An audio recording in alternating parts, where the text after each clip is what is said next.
I'm curious about your opinion on outsourcing work overseas and whether Charisma on Command does this with any parts of the business.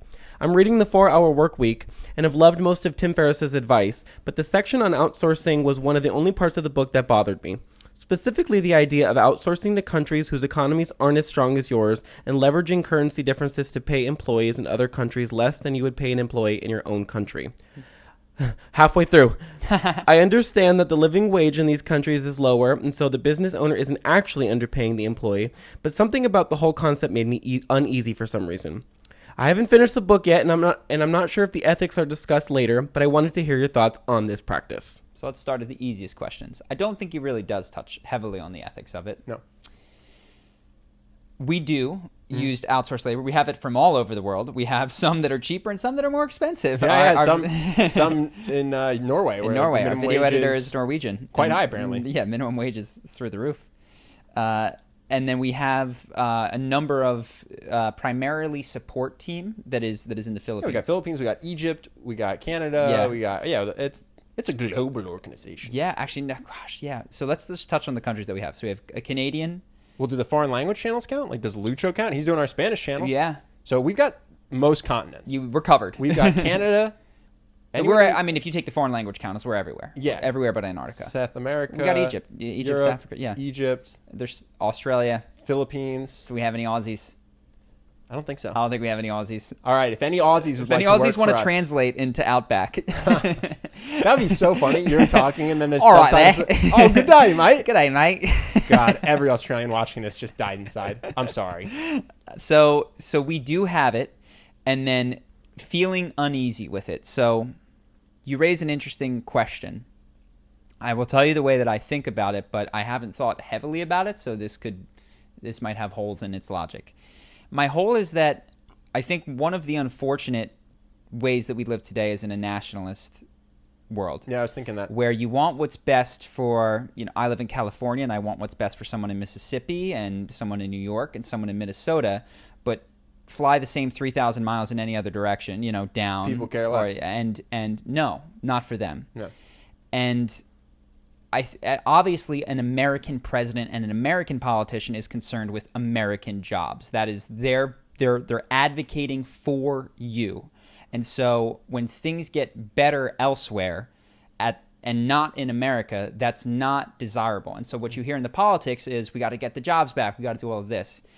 As a person, I wonder if we shouldn't just be trying generally to have the best for the maximum number of people. I was wondering this too, because I can think of a woman in the Philippines who I quite like, who's really nice, who works for us. It's like, if we take that job back to the U.S. and we pay someone more, she doesn't have a job. Yes. So we only have so many roles that we want to hire for. And in the absence of a strategy where you just create work so you can pay people for things you don't need, if you look at a global scale, someone does the job and then every other person on the planet doesn't. Mm-hmm.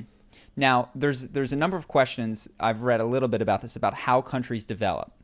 And if you were to take the opposing side to this, what you would say is if you look at Russia, if you look at America, if you look at even China, what has to happen for these countries to develop is there's this industrial phase where they manufacture and they create textiles and they have these hard things. And that's been how economies have grown historically. Mm-hmm.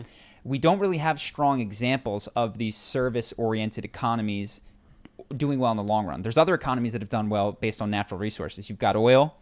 You're good, yeah. You're going to make it. Well, the other thing, which is interesting, I think that this isn't true, but there is I thought maybe a little bit of an implication of you're hiring these people overseas and you're not paying them a lot, even for what their local economy is, and so you're putting these people into a bad financial spot. No, I don't think that was the implication, but because we pay well for their country, yeah. And so the thing is, you actually have an employee who's supporting an entire family quite happily, and they're making less than their U.S. counterpart would, but they're writing you being like, "Thank you so much. This is life changing." You want to know what's crazy is it's not just their U.S. counterpart, and this is because then culture comes into play. So there's a number of different things happen culturally. One, if you want an excellent assistant, you can get an American.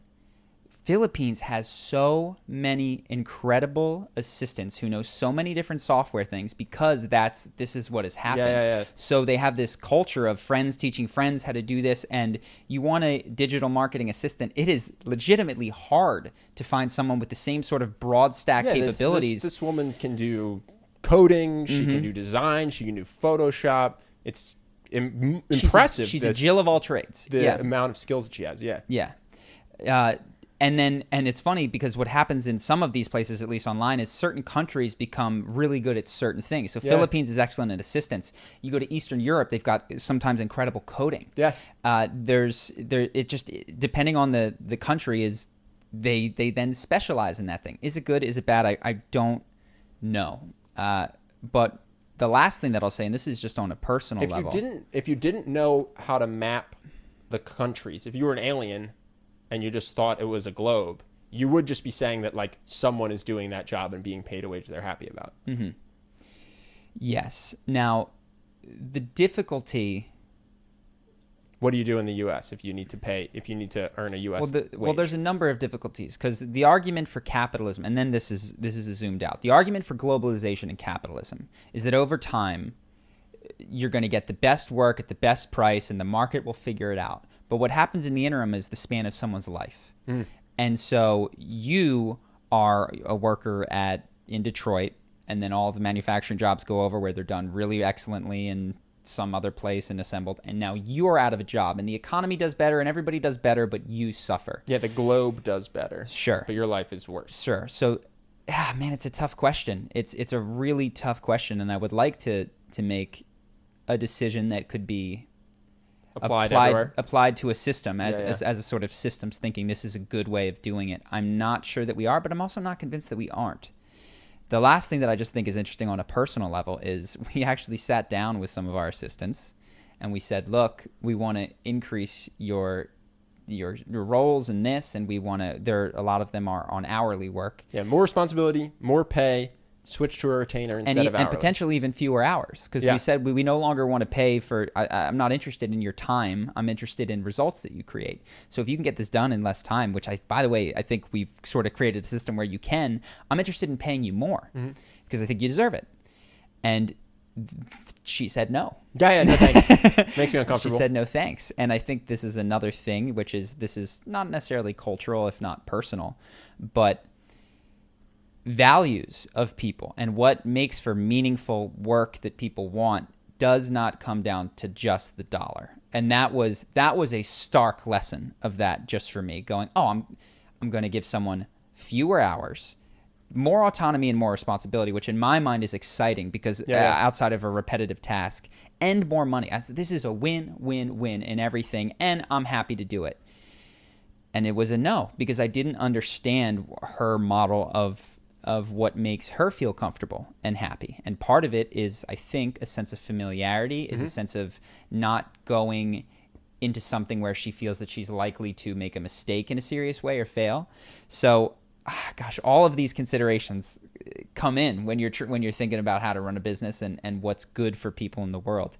In terms of your initial gut reaction to it, though, I would ask yourself how you would feel if, because this was almost happening, say 70 years ago, America colonized the Philippines, and we had 51 states. It was Alaska, Hawaii, and the Philippines.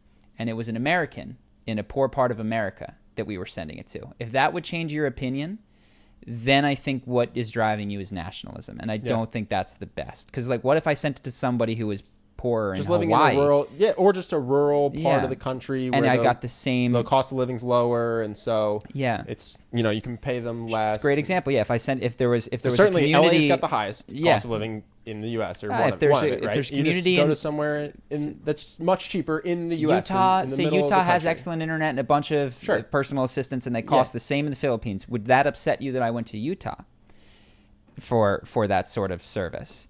If not, I do think that we need to change our mentality, because why would you want to care, not as a politician, but as a human, more about someone in Utah who you do not know if you have a single thing in common with than someone in the Philippines who you do not know if you have a single thing in common with? They're just lines on a map. They're all people. Cool. Yeah. Good question. Good question, though. I mean, I also thought about that a lot when we were starting this.